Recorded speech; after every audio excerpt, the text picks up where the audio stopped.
I just came back from a trip to Miami because I wanted a little bit of a quick break and I was invited down there.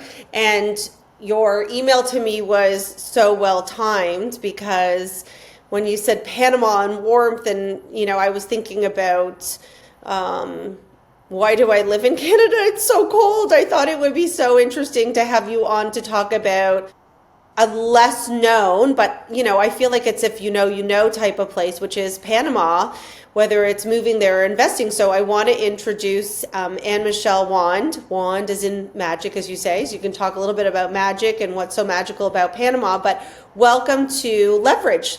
Well, hello, and I'm really grateful to be here. Thank you. So as I mentioned, I happen to be a little bit more familiar with Panama because we have a friend who had bought a place, and I had some clients that spent some time down there, and spoke really, really highly of it. It has definitely been on a list of places for us to go, but you have your own journey. You live there now, correct? We were trying to get you in front of the ocean, but it didn't work. Yes, I live here now, and if you can visualize this, it's a cottage over the sea on pier posts directly on the ocean, on the Caribbean Ocean. So I'm sorry we couldn't get you that view, but you're looking at my plants on the deck at least. Yeah, no, I feel like that's just out of like an aspirational Instagram post we all wish we were living in. So, my first feeling whenever I think about like moving to a country or, investing in a country is, what's the political climate? Talk to us a little bit about the landscape of what goes on in Panama. Is it a democracy? How are elections run? Crime rates, all that stuff. Well, when most people think about Panama, they think about the canal. Some people are familiar with coming here and visiting the canal because it's a strategic, important place, especially right now with Trump mentioning things about it. Um, but Panama is an undiscovered gem, in my opinion. It's a place where things are just emerging. It's been a democracy since 1989. It's run similarly to the United States. They have different names and titles for things, but it's a lot similar to the way a democracy is run in the U.S., the way it used to be. I like to think of Panama more like the U.S. was in the 50s, when life was more simple and less complicated, and you didn't feel like somebody was looking over your shoulder all the time, and there wasn't the chaos that it is now. I don't know about you, but when I was a kid, life was more simple. When you go to Panama and you visit or you move here, you feel like you've gone back in time, in a way, but you're in a different culture. It is a Spanish culture, but most of the people do speak English, depending where you are.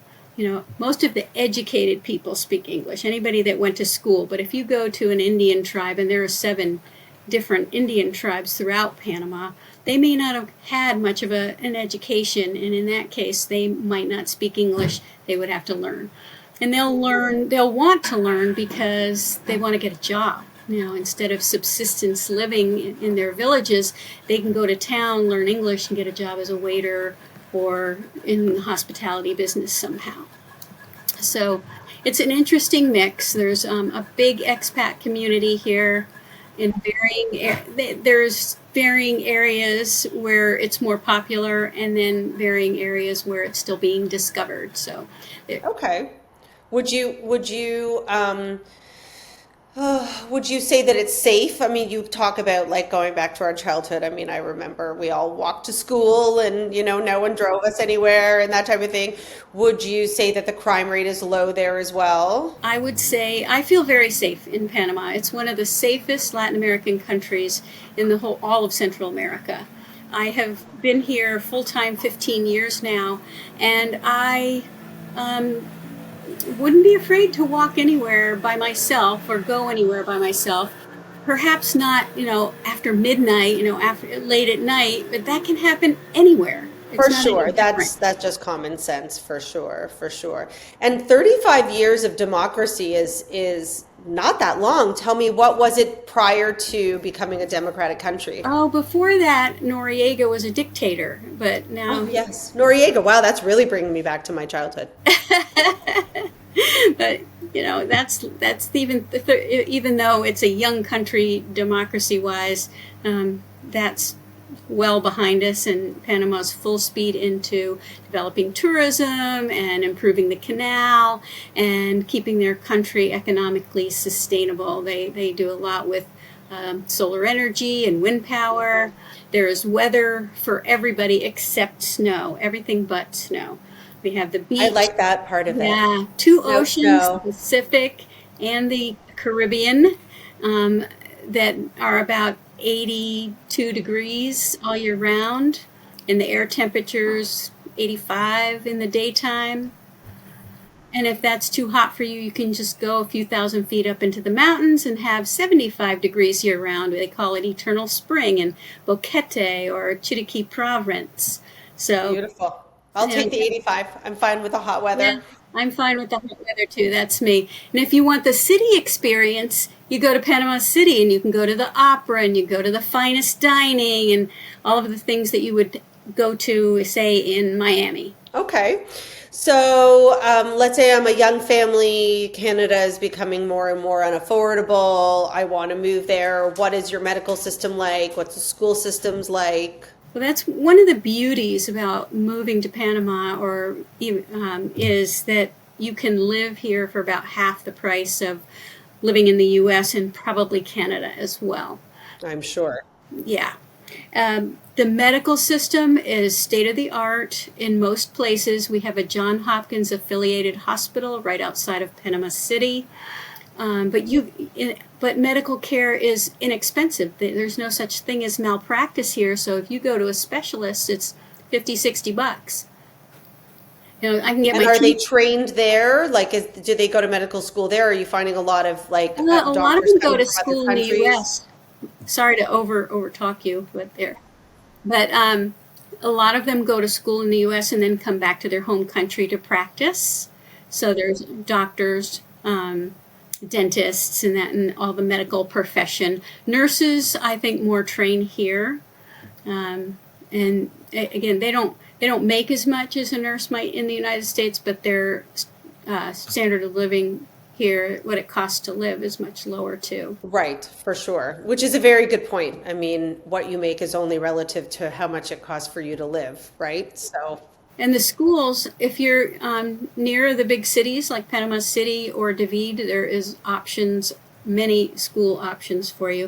If you want to live in a more remote area, there's less options, but as they grow with expat demand, those options are increasing. We used to have just one international school.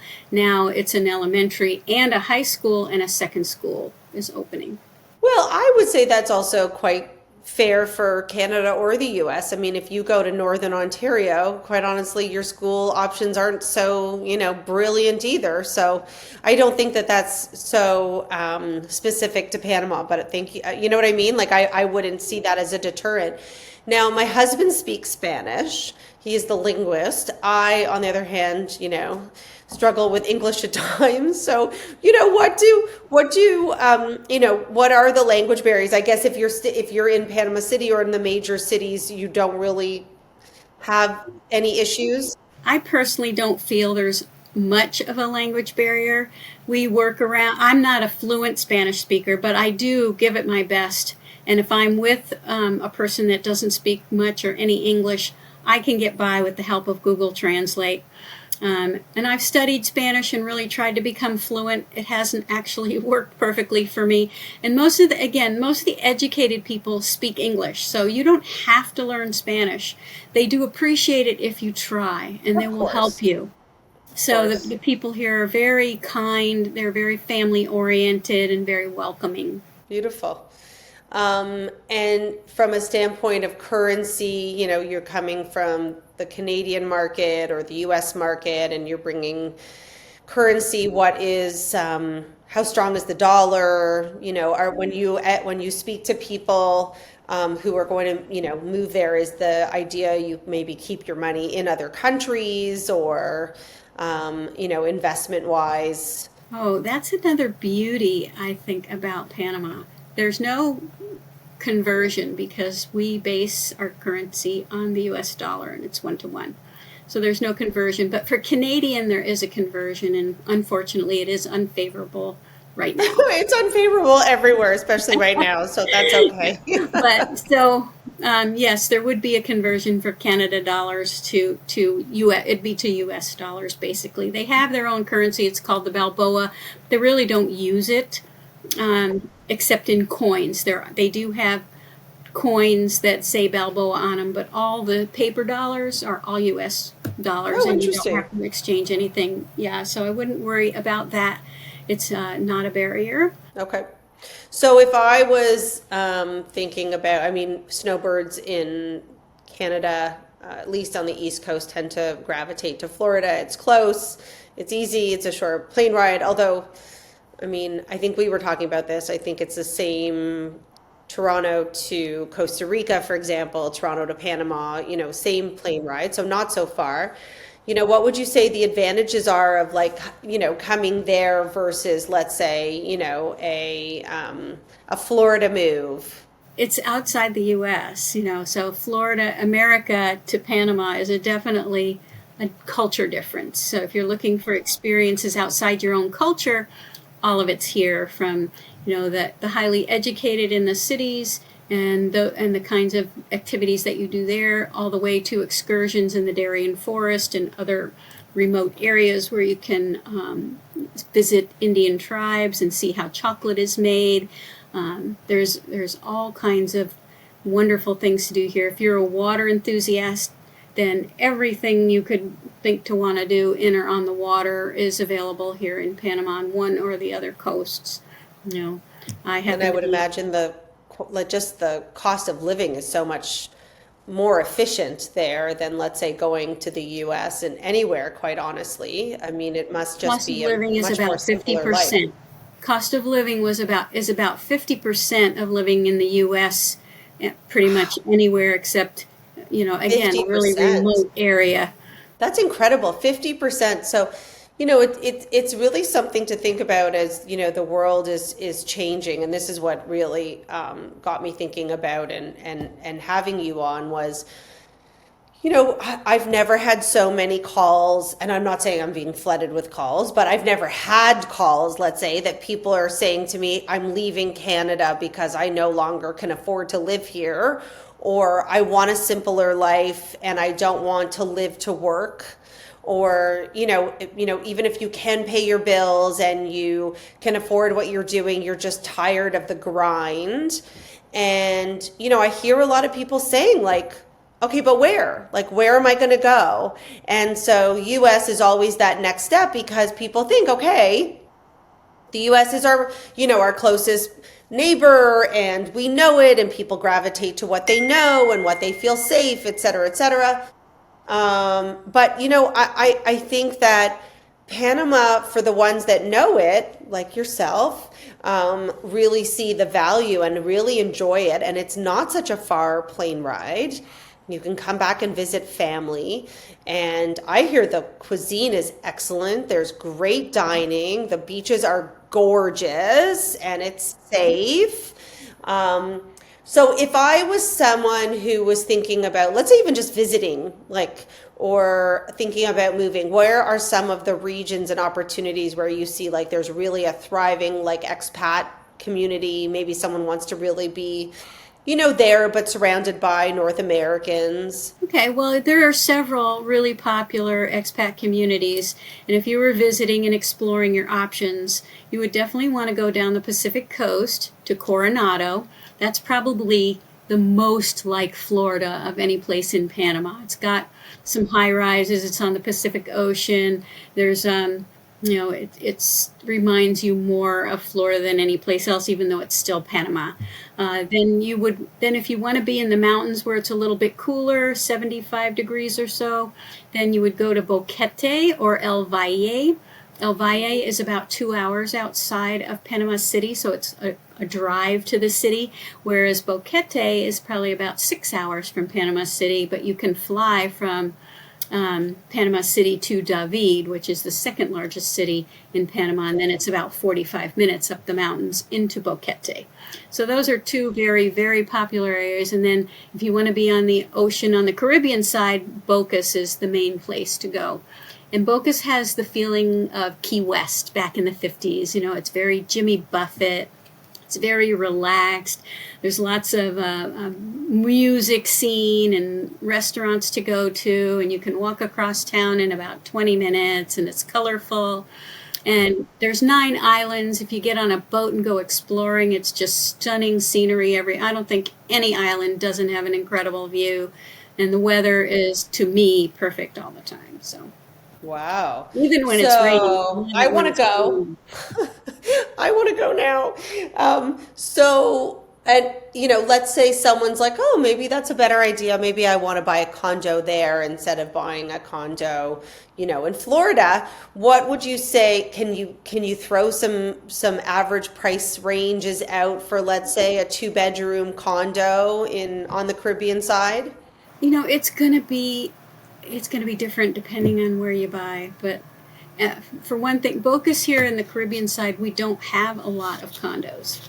It's still one of those, I'm going to call it an emerging market, where it's coming. People are going to be building condominiums. Here in Bocas proper, you can't build over 4 stories because of the plane comes in, and you can't build any higher than that. So there's never going to be super high rises here. Awesome. That being said, I think there's a lot of room for people that want condos, and they will be built eventually. I'm thinking of building some myself with my company, Passive Profit Partners. Mm-hmm.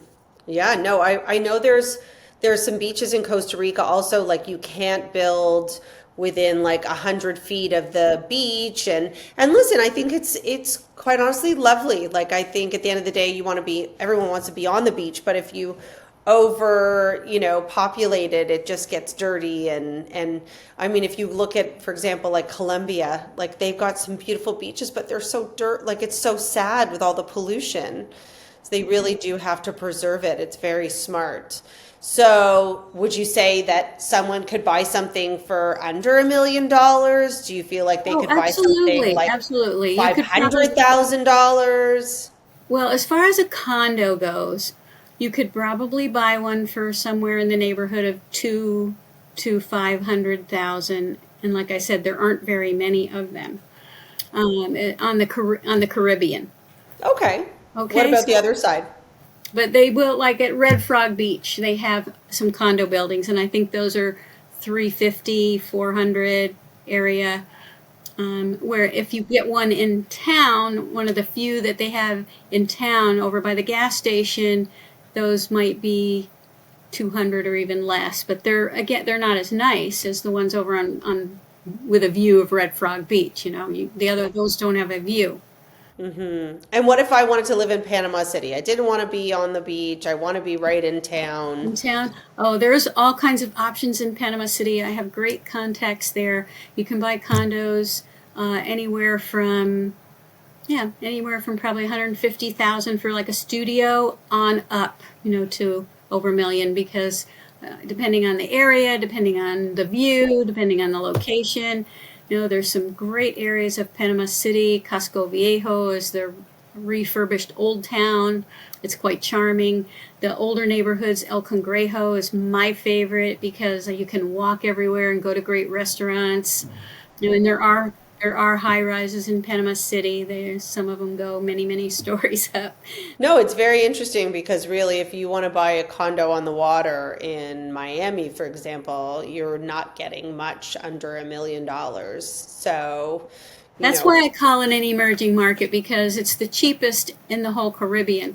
If you try, like you said, it's incomparable to Miami, probably a quarter of the price of what you can oh buy in yeah. Miami, and probably around the same on any other Caribbean island like Aruba or St. John's or any of those islands, St. Martin, Curacao, all of those developed Caribbean islands. We're more undeveloped with less available, and so you can buy for way less. Cheapest land in the Caribbean. Having said that, I would say, considering your medical system and the things that you do offer in the major cities, maybe at times more developed. So, these are the things I don't know how many people would necessarily get up and move to Aruba, although I do have a friend who has friends that did that and went and built something in Aruba. But, I would say, um, it's really, I think people are more and more looking for alternatives. Our dollar's not going to get us as far in the US. Where else is safe? Where else is beautiful? Where else can you go? Where can you raise a family? And Panama seems like a really interesting solution. That's why I'm trying to educate people and spread the word about this kind of secret gem that you can come and discover before everyone else does and still buy, at a reasonable price. Listen, I have to tell you, I've seen what happened in Costa Rica, and no one was going there 10, 20 years ago. I was just there in December, and they have multi-million dollar homes now that they're renting for astronomical prices. And it's still dirt roads and surf town, but the real estate is just out of control. And I will tell you, there isn't a good hospital for miles, and there's still huge investments. So I feel like Panama is definitely, same vibe, same, plane ride, but just, like you said, I think that it has to just have its tipping point. It needs the advocates like yourself. So on that note, I'm going to put your company link and your contact information in the show notes for anybody who is interested. But obviously, if anybody's interested in learning more, if they want to explore more of what Panama has to offer, but not even on a tourism side, but more opportunities and how to move there, how to invest there, you are the one to call. So I really appreciate your time. I personally I like really thinking more about now booking that trip and going to see it for sure. Great. Well, I'm glad I inspired you, and I hope I inspired the audience to give it a try. Absolutely. I love it. Thank you so much. I really appreciate you being on the show. And as you are, like, I'm looking at your beautiful weather, I am looking out at snow still. Oh, exactly. I don't blame you. I don't blame you. Anyway, thank you so much for your time. Okay, you And thank take you for being on care. the podcast. Thanks for having me.